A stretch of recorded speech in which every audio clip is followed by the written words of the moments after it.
up, y'all? It's me, Erica, and we are down here.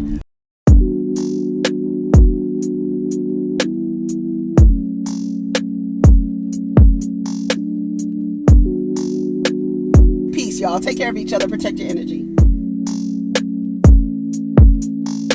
What's up, everybody? This is me, Erica. We are down here, honey. I started that crazy. Let me start that one more time. What's up, everybody? It's me, Erica.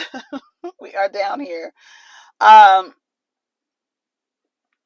Girl, what? IG model. This is the first thing I see. IG model who revealed LeBron James watched her Insta story now threatens to show DMs after receiving backlash. Damn, girl. Now, what if LeBron was checking out your story because he wanted to buy some clothes from you for his wife? You acting like he slid in your DMs asking to take you on vacation. P.S. Out of all the comments, this is the one. LOL, anytime, honey. Y'all losing your minds over a story. Imagine if I hit you with the DMs. FYI, I'm happily taken. Every day, a new rapper or athlete creeping. Good morning, y'all. It's still a no for me. I'm sure he was looking at her in it's so funny. It's so funny how y'all get so protective of men and you already know how they act. And it's like, for some reason, I don't know why y'all act like LeBron James is this angel. He's a black man in the NBA.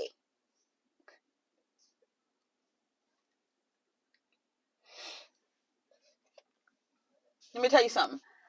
I don't believe Steph Curry with his, because when they light skin, you think they're little innocent angels, right? Little film angels running around. They don't really get the bitches. Them light skinned niggas out there knocking them down too. Steph Curry. I believe it. I don't. LeBron James ain't looking at this lady's page because he want to buy some clothes. No. He's looking and admiring her, probably. Now, if you want to see the DM, she said she's going to show the DMs. I don't give these niggas the benefit of the doubt. What I look like? What you look like giving a nigga the benefit of the doubt after all the evidence shows what it shows? Girl, bye. LeBron, you know what you was doing, girl. You know what you was doing. Oh, God, that's so funny. Let's see.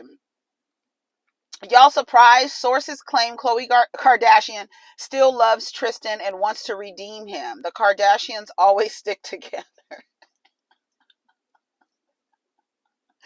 Girl, that little vest just be making noise as she walking through the damn Calabasas, just making noise. She got a bunch of badges. That is, girl, I don't even know what to say. I can't. There's nothing to say. DuhBaby's baby mama, Mimi, likes comments encouraging them to get back together. She's the one.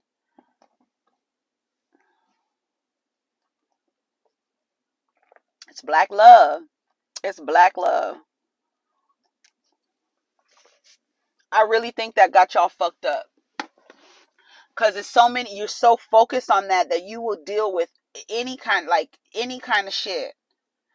Girl, whether she's the one or not does not mean that he is going to commit to this woman. Like that's the crazy part. He has proven over and over again that he is a non-monogamous human being. Period. You saying she's the one? Yeah, she's the one that's going to stick around for the longest. She's the one who is hanging off the cliff the longest. Waiting and hoping and wishing and praying. Girl, y'all get on my fucking nerves. It really makes me sick. It does. That really makes me sick. Y'all want people to get back together as if that man is going to do right by her or honor her any kind of way. I don't know why y'all push these toxic relationship goals. Yeah, she might be the one. Yeah, she's the last motherfucker hanging. She's the last one hanging on the cliff, fool. She's liking comments saying that that I want y'all to get back together. Oh, girl. What does that mean? Get back together and do what? And do what? Get back together and do what exactly? And be looking? So, no, I'm saying what now? I mean, it's not specific. You wondering why he turned his location off? Trying to figure out who he's fucking today? Trying to figure out that somebody else gonna come up with a baby? Do for what? Get together and do what? Girl, y'all don't make any sense.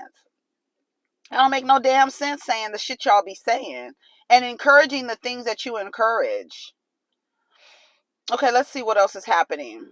Let me go to the Jasmine. Oh, wait. What? What happened? Somebody says a pastor whose church was robbed at gunpoint gets into heated argument with Larry Reed for joking about the incident. Calls him a homophobic slur. All right? Okay, you're an ugly homosexual, right? You said you're a homosexual. That's what you said. No, I didn't say that. You did say that. You said it. You said it. You said it. You did say it. You did say it. You didn't listen. You just say I said whatever you want to say. Don't make it. You quoted that you took nuts in your mouth. That's what you quoted. You quoted that. That was because I was molested, nigga. No. I have not willingly taken no nuts in my mouth.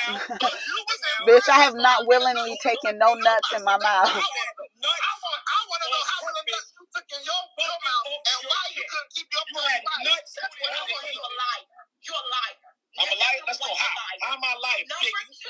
Biggie big, not Biggie small, but you're Biggie big. Is that the bishop? That's right. He said Biggie big. No. I don't even know what's going on. But he called him an F word. Oh, let's talk about that. You're ugly. Let's talk about that. You're a beast. Okay? All right? You and... Not a beast. That's crazy. Okay, let's go to the Jasmine brand. Go ahead and like, subscribe, and comment. Let me know you stopped by. I don't even know what's going on. Girl, I don't know what's going on with Larry Reed. He said, I have never taken nuts in my mouth willingly. Girl.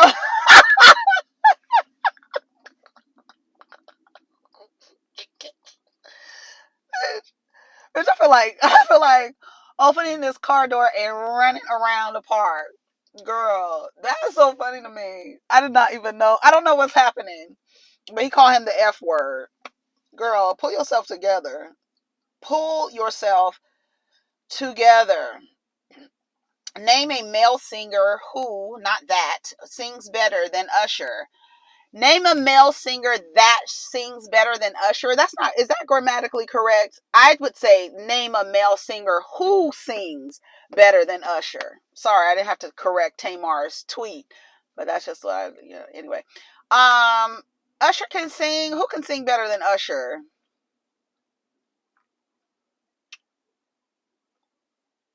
I don't feel like thinking, girl. Y'all can tell me what other male singer sings better than Usher. Blackish creator Kenya Barris, estranged wife, demands spousal support in divorce. Is this a white lady? Mm-hmm. Blackish creator Kenya Barris, estranged wife, has reportedly demanded spousal support as a part of their latest attempt to get divorced. I thought he was divorced already. What happened? They did not get divorced after all? According to, let's see if they give us okay. It says, according to Radar Online, July 21st, Dr. Raina Rainbow Harris officially responded to the television producer's petition. Oh, yeah, because that's, what's her name?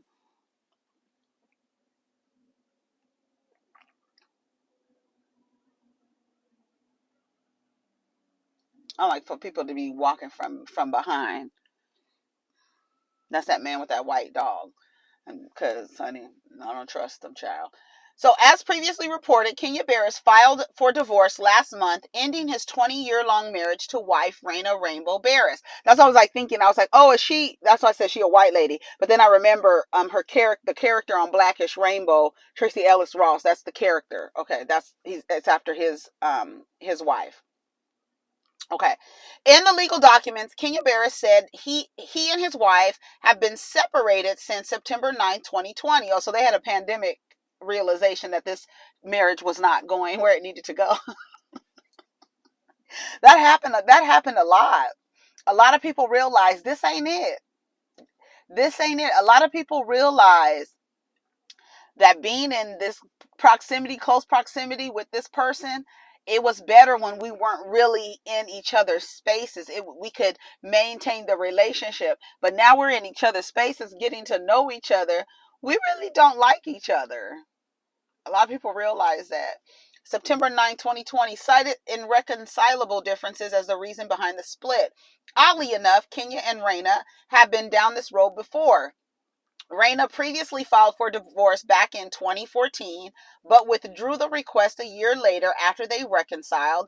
Then Kenya filed for divorce in 2019. However, in May 2020, he filed a request for dismissal of the divorce.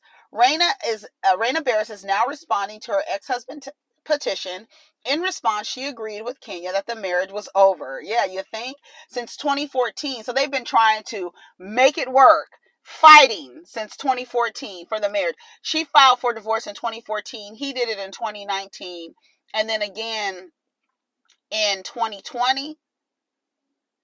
Oh, they've been separated since 2020, but he filed for dismissal. She listed the same date of marriage, same date of separation as he did. She asked for joint legal custody of their 4 children and reportedly checked box for both to share custody. However, she noted that she also wants primary physical custody responsibility. In regards to spousal support, Raina demanded she be awarded the support, but Kenya's right.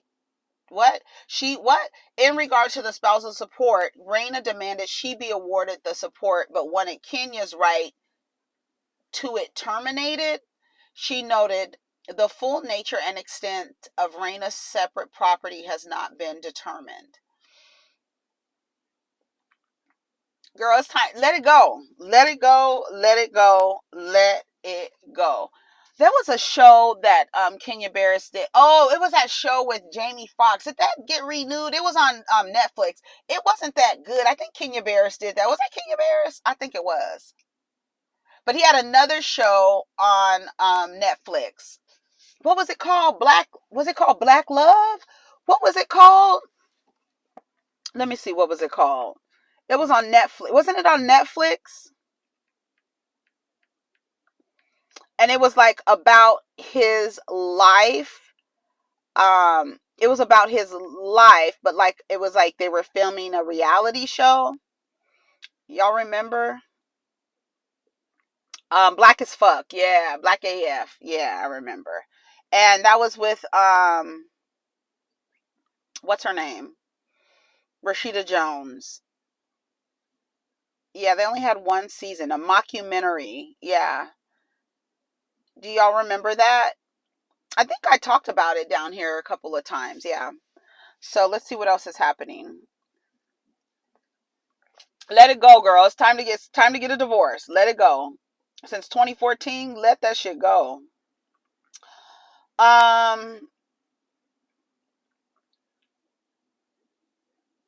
QuestLove says DJing for Barack Obama was the worst gig of his life.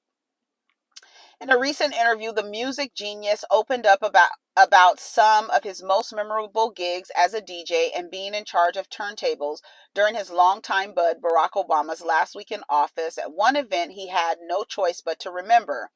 I'm sorry, Barack hates when I tell this story. One of the worst gigs of my life was DJing Obama's last week at the White House. It turned out to be a lesson that I didn't know I needed to learn. I said, it's the worst DJ gig of my life. And he says, that's nonsense. We had the time of our lives. But what I wanted to do didn't happen.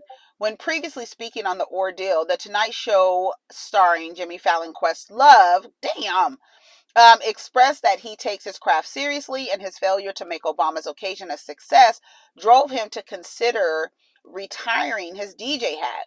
I'm very meticulous about my DJ gig preparation. I'm like what John Nash from A Beautiful Mind is like, putting up math formulas and all that. And I get the dream gig of a lifetime, like early 2016, and I have 4 months preparation. I'm prepared for it. 16 weeks of doing every combination of BPMs and the key to a song and all that stuff. It's a 6-hour DJ gig. So further into the conversation, he detailed how everything went downhill. So first hour into it, I'm thinking I'm killing it, and my host taps my shoulder, and I'm trying to ignore him. Like I thought it was something like, "Hey man, play Rick Astley." So basically, he taps me on the shoulder, and I can't say his name, NDA. He's like, "Hey, you're doing a good job, but you know I love disco and the calypso and all that stuff. But look at them. His kids were sitting there frowning." He's like, "They want to have fun too." Okay. Oh, he was playing. He was he was DJ play what I want. That's what he was doing. Like, it's great. You're doing great. You're doing a great job. I love that you prepared for this. But girl, the kids aren't dancing. So you're killing the room. That's the only thing I could think about why he had to play. He had an idea of what he wanted, and the people weren't responding. But I heard that party was crazy. All right, QuestLove, I guess. All right, let's see what we have. There's not really much going on. Wendy Williams' brother Tommy alleges she refused to let son Kevin Jr. into her NYC home on her birthday. Every time I see her brother Tommy, he's like it's almost like he's like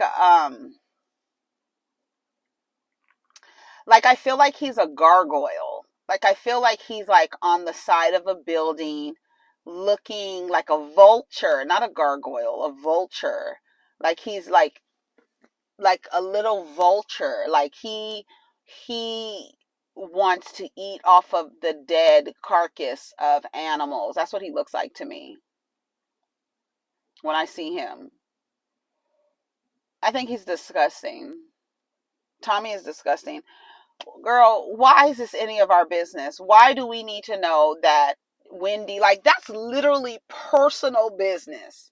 Why do we need to know that she didn't let her son up into her apartment? I don't even want to listen to this because I don't care. What is that? Why? Why are you telling us this, Tommy? Shut your ass up. Let me tell you something. If he is in any paperwork for getting anything, he wouldn't be in none of my paperwork. He'd be out of there. None of my paperwork. You are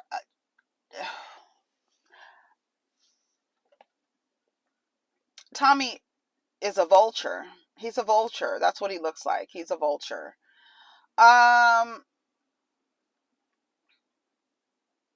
NeNe speaks on how she's been treated. Everybody can see what they did to me. Just remember, abusers want power over their victims. They want to break you. Most abuse takes place behind closed doors. This is why you don't know or see anything. In the surface, it looks fine. This treatment has been going on for years. NeNe, let me tell you something. NeNe is the queen of a cliffhanger.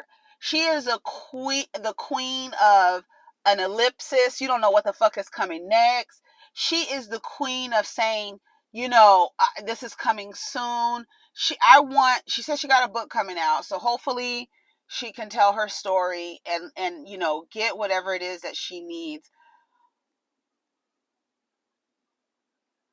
The story with NeNe, the story with Mariah, I don't know what's happening, like how these women are like, because I go back and forth with NeNe, right? Because I'm sure that she was not treated fairly all of the time. I'm sure. But after you leave the show, you want to come back. You want to come back. So are you trying to come back to get more evidence for your book? Why were you trying to come back to a space that you're sharing in bits and pieces that wasn't the best working environment for you? Right? Like, what is happening here? What is the truth, NeNe? So, however way she was, mistreated, I hope she's fully restored, because it is what it is, girl. It is what it is. I don't know.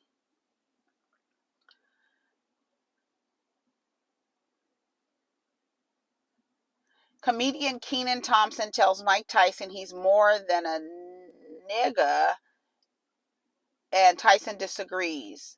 You can't control the way I effing think. Okay, let's hear what Mike Tyson has to say.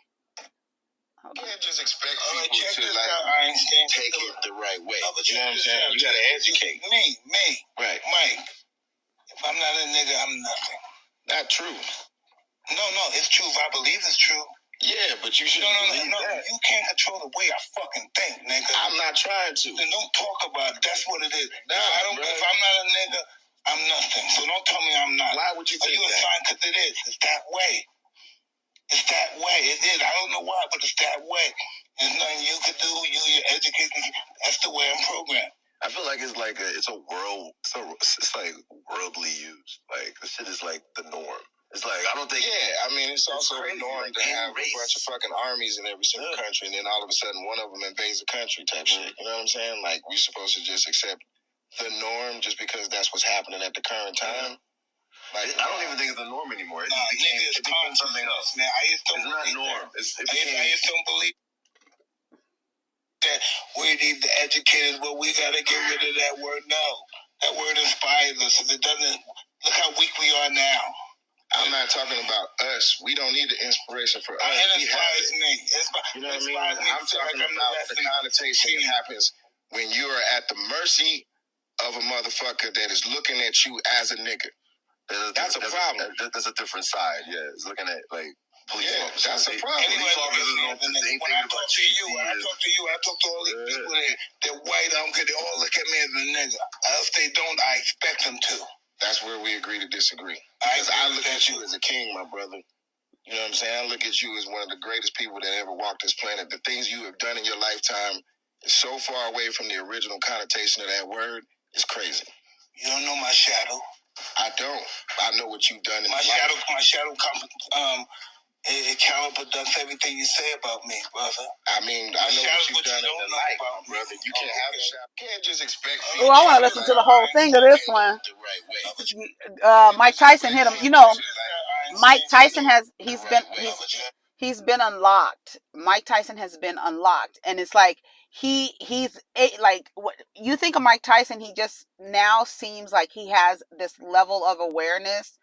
He's done a lot of psychedelics, and he shares his experience, but I believe for people who do psilocybin, you understand that you unlock things, and you have a different perspective of things. Your awareness changes. Your actual, like, the pixels in your eyes change. It's like, it's crazy, right? But it's real. And so you have the way that you talk, you just have it just sounds different. But at the same time, part of that awareness is understanding there's another side of you. And that's where, like, in humanity as a whole, that's why you see those people who do like great things, but on their shadow side, they're just really awful human beings. But on the other side of things, they're charitable, and they're giving to charity, and they're, all of these things. But on the flip side of that, they're abusive and violent and chaotic. But that person is one whole person. So when he said you don't know my shadow, Mike Tyson might be this gentle person now, but he knows that there's still a beast inside of him, and he will say it. I know what I'm capable of. You don't know my shadow side.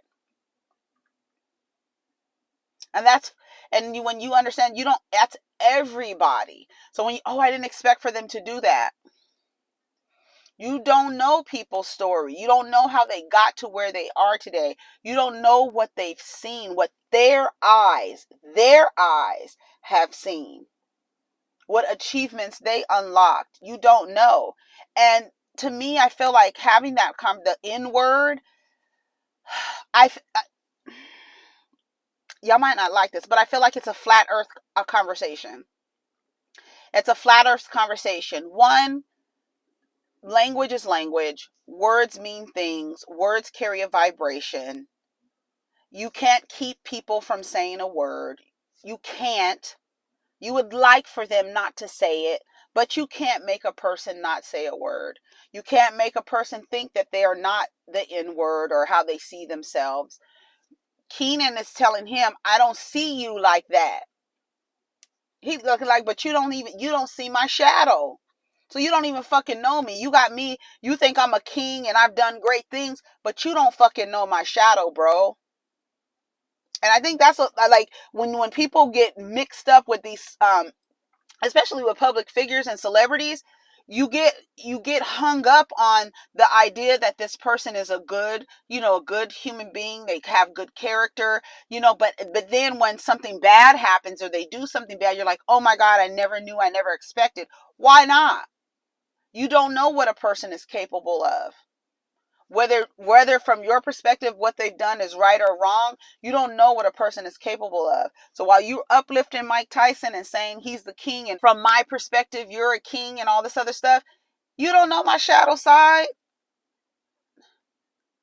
Motherfucker that is looking at you as a nigga. That's a problem. That's a different side. Yeah, it's looking at like police officers. That's a problem. When I talk to you, I talk to all these people that white. I don't care. They all look at me as a nigga. If they don't, I expect them to. That's where we agree to disagree. Because I look at you as a king, my brother. I look at you. Know what I'm saying? I look at you as one of the greatest people that ever walked this planet. The things you have done in your lifetime is so far away from the original connotation of that word. It's crazy. You don't know my shadow. I don't. That's it. That's it. You don't know my shadow. That's the bottom line. Damn, Mike Tyson. I fucking love, like, Mike Tyson. When I tell you, you listen to him now, you know that he's unlocked achievements. You can tell in the way that he speaks. But he still has not abandoned the idea, like, that's what happens when you pedestalize people. You saw how Kenan did that. Like, from the way I see you as a king. I see you as somebody who's done great things. But nigga, you don't know my shadow side. I'm a motherfucking beast and a killer. Right? That was good. That's that little clip. I want to hear the whole thing. But I love how, like, what's so crazy about this was when I see these guys, I get like excited because a lot of people feel like, oh, don't disagree with Mike Tyson. Mike Tyson, he's going to jump up and beat your ass. And if you disagree with him, I love the fact that Kenan is looking at Mike like, I think you're one of the greatest boxers ever. And I'm sitting here disagreeing with you about the N word. And then I tell you how I see you. And you tell me, nigga, you don't know me. You don't know me. That's crazy, isn't it? Shout out to Mike Tyson. Shout out to Mike Tyson. And he's sitting there, his thighs as big as hell. I'm just looking at him sitting on that couch. Thighs big as hell. How tall is Mike Tyson? Like 5'5"? He's a little dude. How tall is Mike Tyson? But anyways, y'all, I gotta go. Mike Tyson height. It says 5'10". He looks like a little dude to me. I know he's not 5. I was just joking. But he looked like a little dude. Like 5'9". That's what he was giving me. 5'9", 5'8". What I say, 5'2"?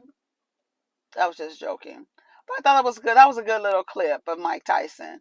But the N word, you know what I'm saying? Like, it's like some people say it, some people don't. Some people have a view of it. Some people, it vibrates differently for a lot of people. Some people, they just won't say it at all. They say N word or whatever. But then it's like policing a word. That's exhausting, y'all. You know what I'm saying? It's exhausting. And based on the way that the word is used in popular music by these artists and stuff, it's just like fighting over that word and whether to use it or whether not to say it. There's too many. First of all, there's too many people who know that word, who are at different levels of consciousness, right? So at some point in somebody's life, they probably said the N-word all the time. And then they got a hold of something that changed their mind and said, you know what, I don't want to say that anymore because of whatever reason. And then there's some people who are like, yeah, I don't want to say it anymore because of whatever reason. But there are still a host of other people who are not there yet. And like, to me, I feel like policing the word, having arguments about the word is like a flat earth argument. It's like a flat earth argument. What's the other argument that is like goes in circles and circles and circles? And it's like, here we go. There's another, it's the flat earth argument, the N word, and it's something else that is just like, we spend too much time. One thing that I know that we spend too much time on, and I feel like it's so exhausting, when I see people in the comments, I'd be like, oh my God, that's so exhausting. I did it, and I caught myself doing it to a child, and I was like, Erica, you're going too far. When you are policing the racial makeup of a person, I'm like, it was somebody, I don't remember, it was a celebrity child, and I was like, they referred to the child as black, and then I was about to tweet, they're not black, and then I was like, girl, delete. Like, girl, what are you about to do? What is that for? What now? Okay, they're not black. What now? Okay, they biracial. What now? So, no, I'm saying, what now? I mean, it's not specific. What now? Why are you policing somebody's ethnic? They're not black. They're biracial.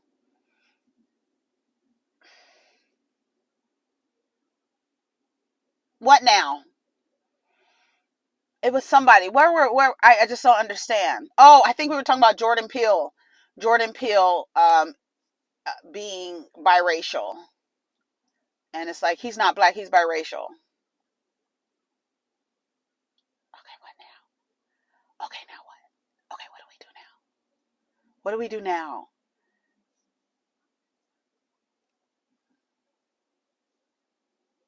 I think about that. When I see people correcting somebody, if somebody is referred to as black or whatever ethnicity they are, and then somebody coming right back to correct their ethnicity, to make a correction, to say they're not, and then the conversation, like, then there's like a group of people that take the conversation and it's all a 23andMe conversation. It just takes it on, and it's like, girl, what are we talking about now? We talking about these people's racial makeup, and now what? That's like a dead end road. What are we trying to get to when we start doing? I don't understand that. And especially if you are encouraging black women to date out, everybody is about to be, okay? So being like, they're this and they're that, I don't know. That to me is just like it's literally, for me, is a waste of time to have that conversation, because it literally goes off like you're going down a road in conversation, and then you say someone is biracial, or you say someone's ethnicity, and then somebody has to pull out the 23andMe stats, and then it takes the conversation off this way, and then it's like, okay, then what? Can we get back on track to the conversation? Because what does the racial makeup of this person have to do with what the conversation is about?